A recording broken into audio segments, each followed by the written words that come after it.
Hey, Sid. How's it going? Good, good, Good. good, good. We are ready for you if you want to start us off. All right. Well, appreciate you guys for hopping on the Zoom. First, want to start off by congratulating Travis Kelce on his contract adjustment. Just signed it here a few minutes ago. You know, hard to put into words what Travis means to this organization, this city, and was certainly a priority to adjust his contract for us. And it was something that was important for Clark. So very fitting that Travis is now the highest paid tight end, and in these 2 years. I want to thank his agents, Michael and Greg, for all their hard work. Chris Shea, Jack Woloff on our side for all their hard work. So again, just a really special day and moment for this organization to once again recognize arguably one of the greatest tight ends to ever do it. Additionally, we have certainly a lot of draft stuff to talk about, and really proud of the work that my staff did this weekend in conjunction with our coaching staff to bring 7 new additions to this organization, and got some verbals on some free agents we're really excited about, and those won't be official till Friday. So certainly lots to talk about, and with that, I'll take your questions. Let's go first to Adam Teicher. Hey, Brett. Wanted to ask about Travis's extension. You've got some other guys who are coming due, as you know, next year.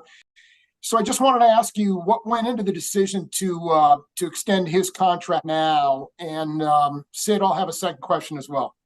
Yeah, well, we do have some younger guys coming up, and like always, once the draft settles down, we'll have a chance to address all those players and work through that. Travis is an outlier here. I mean, I think we all know that when you talk about Travis and his career and his legacy here, this is something we just wanted to knock out of the park early on, and then like you mentioned, Adam, just shift our focus to the young guys coming up, and we'll have a long runway now until the preseason starts. I mean, I know the OTAs have started now, but we'll have a little runway here until we get to St. Joe's, and we'll spend our time working. I'll work with Chris and Jack on our side, and work with these guys and their agents. Okay. And how long do you see Travis playing for the Chiefs? And not just playing, but being the player he's been and everything else he's been for the organization. How long do you see that continuing? Well, I mean, every now and then you have one of these guys that are outliers, and certainly Travis is one of those players. It's funny, it's not even May yet, and today we had a chance to get out there in phase 2, and guys were out there running around, and Travis was the first guy in line, and I mean, he looked like he was 28 years old, and again, I mean, the odds of someone playing this far into the 30s are very low, but it does happen, and it happens with just unicorns in the profession, and Travis is one of those, and we'll certainly celebrate this with him, and hopefully we can ride this thing even longer. So we'll just have to wait and see, but I've shown no signs of slowing down, and everyone notices the kind of postseason he had, and he just found that extra gear. And these special players are always able to find that extra gear, and again, I mean, if anybody could do it, Travis can. We'll go next to Jesse Newell. Go ahead, Jesse. Hey, Brett. Now that the draft is over, I just wondered what needs, if any, you feel like you still need to address in free agency. Well, I mean, look, we accomplished a lot between the free agency period and the draft, and now I think we'll have a chance to really evaluate these young guys and evaluate these new players we brought in on our 90-man signings, and right after the season, and with the undrafted free agent guys we got. So we'll have a chance to evaluate this team. I think we spoke about this over the weekend. I don't think you're ever satisfied with what you have as a roster, and there's always ways to improve. And I think the important thing is just to make sure that we have competition and battles at every position group coming into going into St. Joe. So now we get to spend the next few weeks of watching these guys and seeing how they move out there, and it's a good gauge to predict how these competitions will go. And I think once we get through the next few phases of these OTAs, we'll huddle up as a staff, both personnel and coaching, and see if we have enough competition at all these positions, and if we need to go in a different direction before training camp, we will. But I think now we're excited with where the roster is, and look forward to the final OTA periods. We'll go next to Nate Taylor. Hey Brett, I know we haven't talked to you about the day three picks just yet, but what intrigued you most about Jaden Hicks and getting him in the fourth round?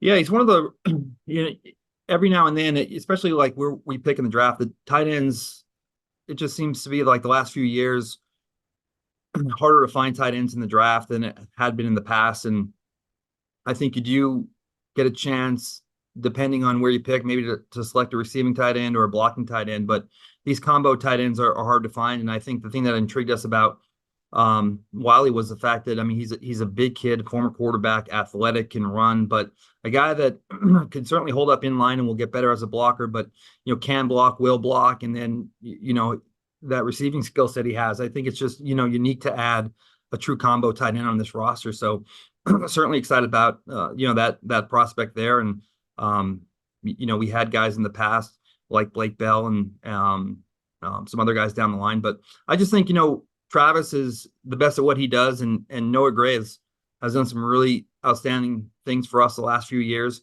Noah plays a ton of reps on special teams, and having another bigger body to kind of be interchangeable with those two players was really important for us.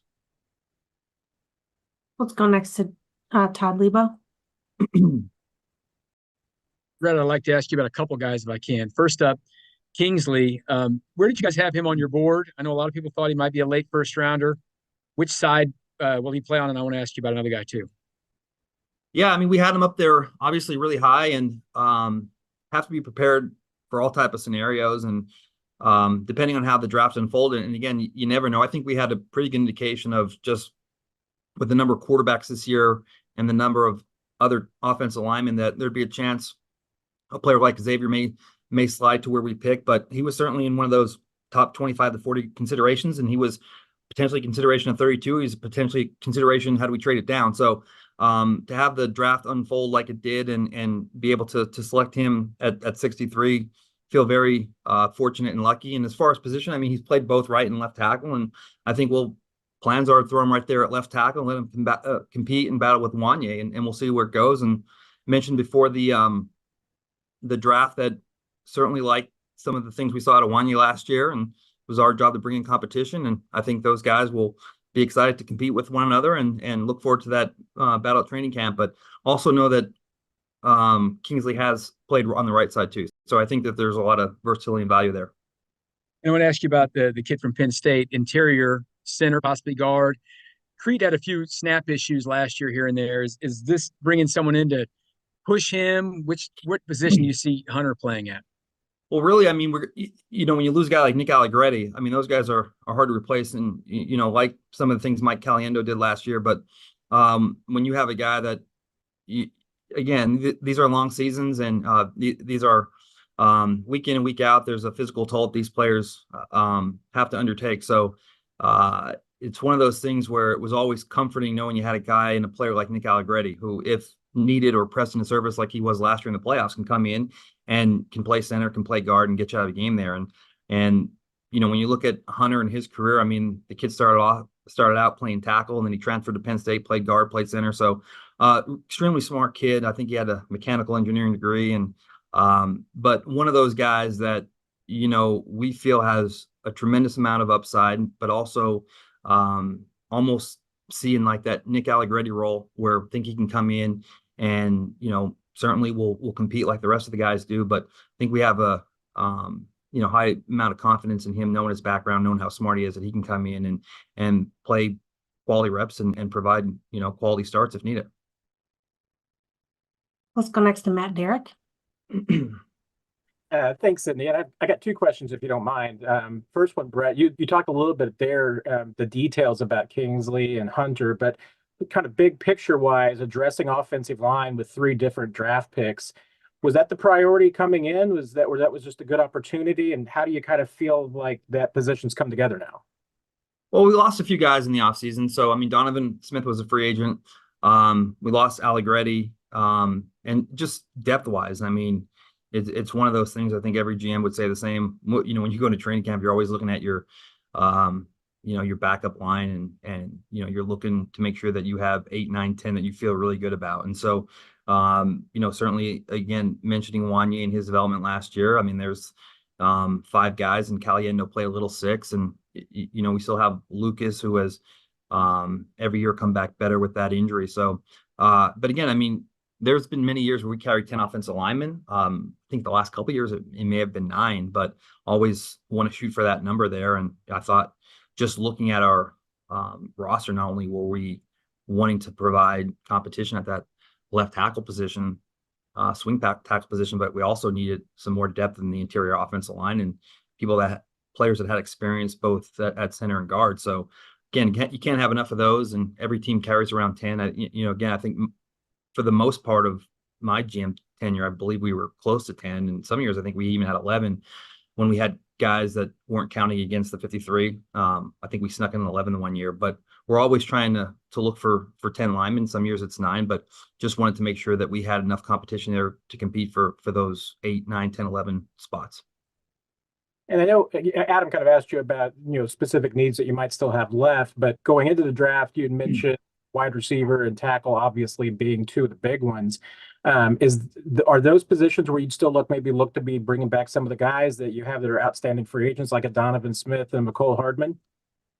I think, we'll use this OTA period to kind of assess that. I think we feel good right now. I mean, look, a lot of these guys were playing college football last year, so I think how they do here in the meetings and how they do with just kind of absorbing the information and can they translate out there in the field is a big deal. Now, listen, we don't have pads on, so some of it, may tail into St. Joe's into training camp. But I think for right now, I think we're going to let these young guys go out there and see what they can do and how much they can absorb. And if we feel good about it, I mean, this will be kind of where we go from St. Joe's, and then we'll be able to adapt and adjust if needed. But I don't think anything would be imminent. Brett's got a couple minutes left, so let's go Nick first. Go ahead, Nick. Yeah, hey Brett, of the 7 guys that you drafted, is there a unique trait about each one of them that made you select them over maybe other guys on your board? Well, many of them are captains of their team, but I would just say the intelligence. I think, I'm always looking for athletic players. Versatility and intelligence, right after athleticism is always a priority for us. And I think all these guys, really from Xavier down to CJ, I mean, these are guys that are really smart and can adapt and adjust, we feel, to the pro game very quickly. So again, height, weight, speed, and athletic ability will be number 1, but a close second will be versatility and intelligence. And we feel like all these guys kind of fit that bill.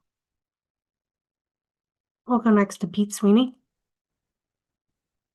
Brett, I know you guys are familiar with Isaiah Pacheco and Clyde and what they bring to the table, but beyond them, with Prince and P. Ryan and now Bailey and Steele in that mix, just evaluating that position, how do you feel after adding those undrafted free agents as far as the depth there?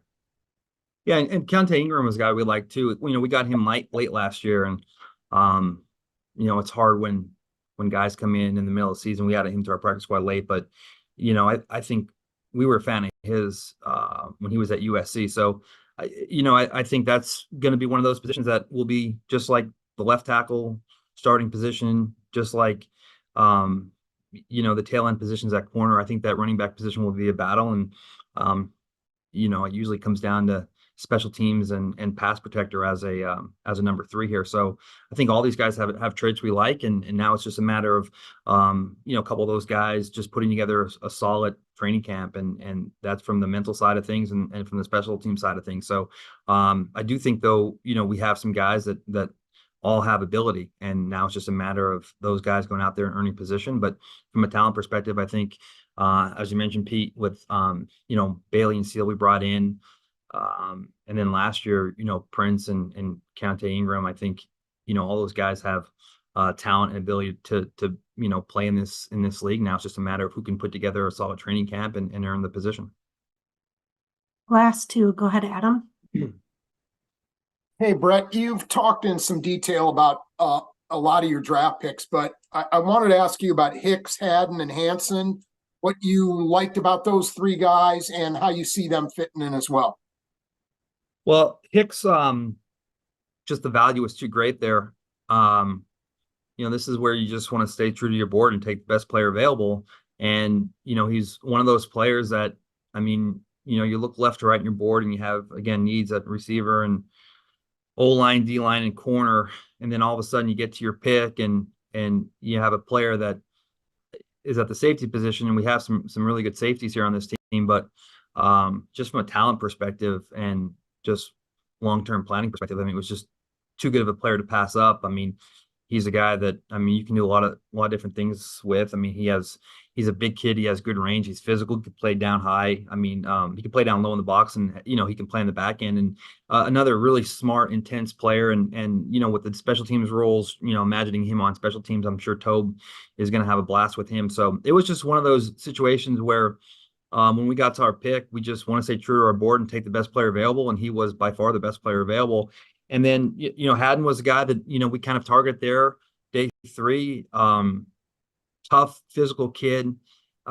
Think he has a good press skill set, and just like the way he plays. And again, the one thing that we prioritize in that defensive backfield is not just size, but physicality, and think he'll certainly bring that. And then Hansen, he was a kid that really heard a lot of things about him during the fall.